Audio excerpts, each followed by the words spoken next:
morning, everybody. It's DJ Envy, Angela Yee, Charlamagne the Guy. We are the Breakfast Club. Now, if you just joined us, we're talking about believing in somebody when they say they have mental health or mental health issues. Now, this came from Charlamagne having a conversation or giving Donkey today to Lil Pump.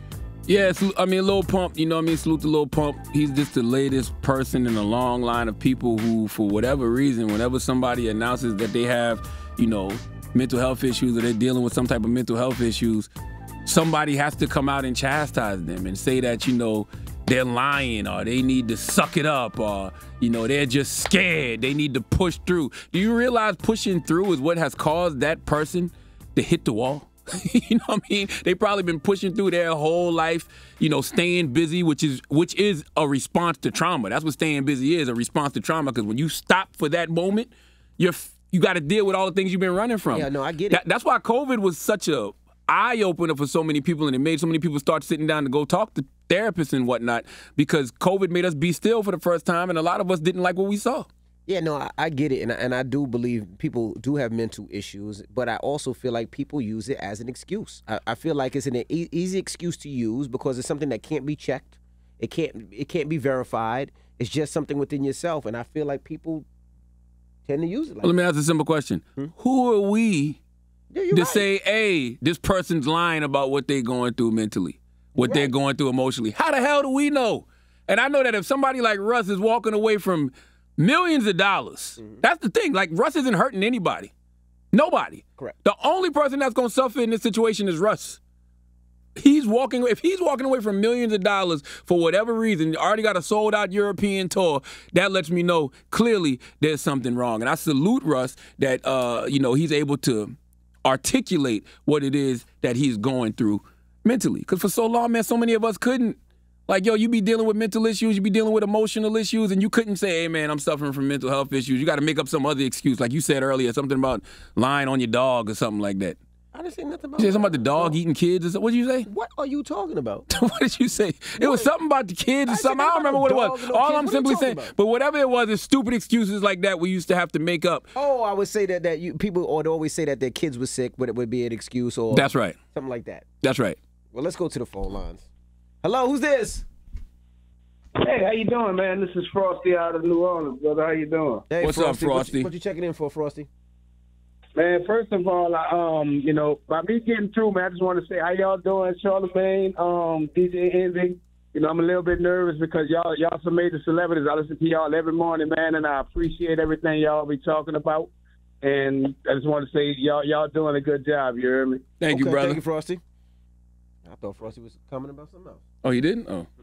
Hello, who's this? Good morning. This is Alicia from Florida. Hey, Alicia, talk to us, Alicia. What's your thoughts?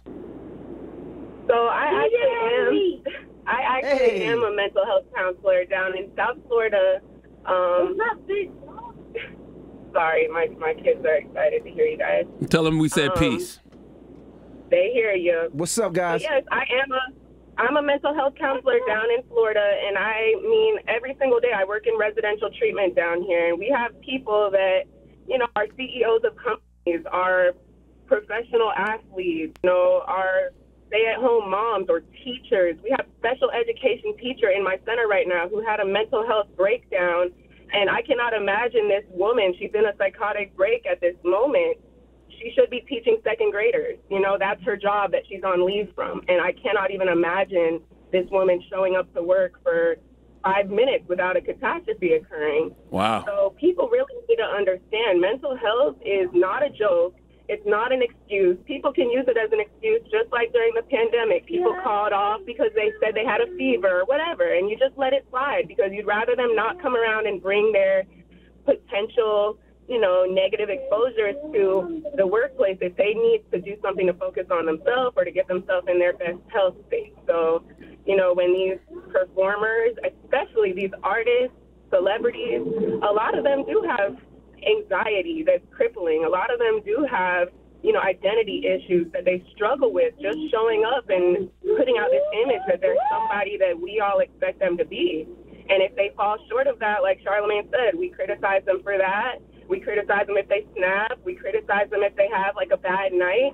So when these people say they just need a day off or a night off or they've got to cancel a tour, I feel like we all as a people need to learn how to respect those boundaries that people are trying to put up. Man, that's real. Hey, why you hang up on the lady? I was gonna tell her to give out her information. See, you part of the problem, yo. I'm part of the problem. You are part of the problem. You with the fake beard, looking suspicious over there. I don't look suspicious, man. See, that's your problem. I'm hurt by every time you talk bad about me. What? I'm hurt. Hurt by what? By you talking bad about me. Man, nobody talking bad about you. You just said. I'm talking bad about your beard. I ain't saying nothing about you. But that's me. That's part of me. That ain't you. That's me. That's not you. It's not even yours. That's me. If you didn't spray it on, I wouldn't say nothing about it. If you left that in the can at home, I would have nothing to say about it. 800-585-1051. We're talking about mental health. Lil Pump made fun of Russ and said it was some bull crap. And we're asking, when people say they're going through mental problems, do you believe them? You should. And by the way, who are you to even act like they lying? You don't know what's going on in that person's head. Well, Lauren from Twitter just hit us on Twitter, says, some people do use mental health as a scapegoat, she believes. She said, I know someone who used mental health as a reason not to do work. Sis was out for 3 weeks. And that was coming from Lauren J. Oh, that's Lauren on Twitter. Well, let me ask Lauren something. How does she know that sister was lying? She don't. Like, why? Because y'all sitting around work gossiping. She ain't even nothing wrong with her. I seen her in Whole Foods the other day. She looked perfectly fine. You don't know what's going on in that woman's head. I mean, maybe Lauren seen her at a concert. I don't know. Maybe she if she was at a concert, so what? That concert probably was helping her get into a better place mentally. So what? Hello, who's this? What's up? This is Brian. Good morning, y'all. How y'all doing? What up, Brian? Good morning. What's your thoughts, brother? Yeah, I want to say I disagree with you, Charlamagne, as far as the mental health. I worked in the mental health setting, and I think the problem is accountability, right? And just like MB said, like if you get into trouble or something like that, you can't relinquish accountability by saying, oh, it's my mental health.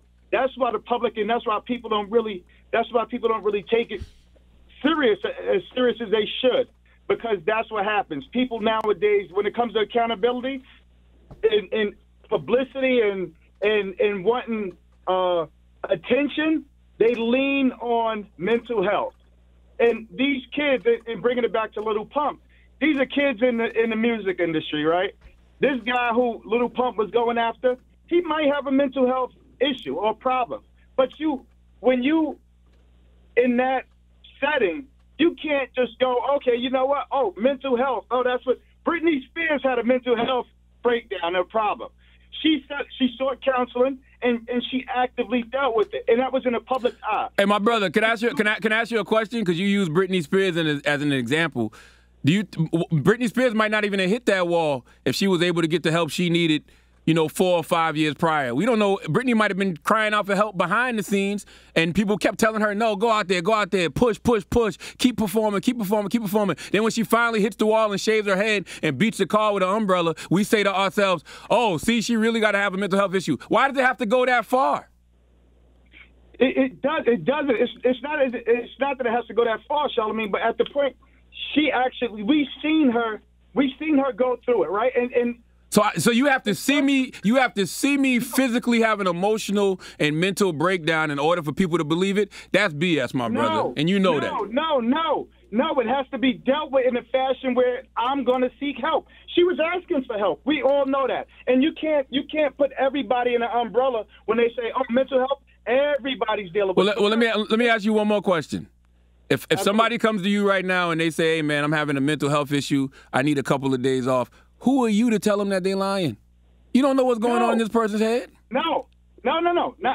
And I'm not saying that. If somebody did come to me and say, hey, I got a mental health issue, I need a couple days off. Granted, yes, you can have it, but how are you dealing with it? It's not, I got a mental health issue, I need a couple days off. And you look at their Instagram and they're in Florida chilling, and they're like, oh, yeah, I dealt with it. That's part of, no. That's part of disconnecting. That's part of getting your mental health in order. Man, come on. Yes, it is. Yo, a therapist will tell you that. A psychiatrist will tell you that. Yes. No. Yes. Going to an environment that is going to feed you what you need in order to get back right. Yes. Charlamagne, that's BS, man. Why is that BS? Because all right, guys. If you have a mental health envy, if I say I have a mental health issue, and you got a party on Friday, I'm going to your party. I'm gonna go hang out. Does that make sense? It doesn't at times. We didn't say party. You said on the beach in Florida. If I'm having a mental health problem, I go to a party in the club. That don't make sense. You said on a beach in Florida. You ain't say nothing about a party. But I also feel like people do use it as an excuse. I mean, you can't decipher who's using an excuse and who doesn't. Well, let me hold time out. But I do feel that it's an excuse that people widely use. You said, Envy, when you was suicidal, and they had to check you in the hospital. Correct. You left to go DJ. Why did you go DJ? I didn't leave to go DJ. I left because I didn't want to be there. I thought you went to go DJ. I didn't go DJ. No. I thought you had told a party that night. They sent the police to the club because they thought I was going to the club. Oh, I thought you went to DJ because what I was going to say is you probably went to DJ because DJing helps you get your mind off whatever it is you're going to. But I knew they were looking for me. But yes, DJ does. I mean, I would have went to DJ because, like you said, I would have did anything that keeps my mind off of what the pain was at the time. So for myself, when I consider pain or I consider things that I can't deal with it, I like to work because work keeps my mind functioning. That's a trauma response. And I'm cool with it. Or I like to sleep because both of those times I don't feel those pains. You know. You like the what? What was the second one? Sleep. Boom. Sleep. Okay. Because when I'm sleeping, you don't feel the pain. You don't think about it. Yeah. And when I'm working, I don't think about it. I had to learn how to deal with my own problems back then. Okay. Thank God I'm in a better place Let me now, give you all another example. Michael Jordan. Yes. Michael Jordan's father got killed. Correct. Michael Jordan decided to retire. Went to go play baseball, do whatever he needed to do. Do you remember back in the day, everybody made up all kind of reasons, like, oh, he had a gambling problem, and he really got suspended. No, the man was grieving. He was. And he went to go do whatever it is he needed to do to get his mind back right. Correct. Whether it was playing baseball, whatever it was. Why do we do this to people? Who are we to say what somebody is going through mentally and emotionally? How do we know? You're right. And however they choose to respond to that is how they choose to respond to that. If they want to play baseball, if they want to go to the club, whatever it is, whatever a person is trying to do to get themselves mentally right, they should be allowed to go do it, man. Is that the moral of the story? That is the moral of the story. All right. And I have an announcement since we having all of this conversation about mental health. Yes, sir. You know, World Mental Health Day is coming, so I have an announcement when we come back. Okay. Yes. And also we have rumors. We'll tell you about John Wall. He talks about his mental health and him possibly having suicidal thoughts. We'll discuss it next. It's the Breakfast Club. Good morning.